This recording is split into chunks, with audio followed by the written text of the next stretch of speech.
With your pop-up frame fully expanded, flip the frame over to reveal the bottom. You will notice that there is one knob foot per end. Grab the second knob that you received with your stabilizing feet and attach it to the open area as shown and screw into place.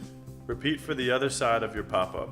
Next, you want to grab one of your stabilizing feet and make sure the smaller cutout side is facing toward the hook fastener where the print will be placed, and the larger cutout is faced in the opposite direction.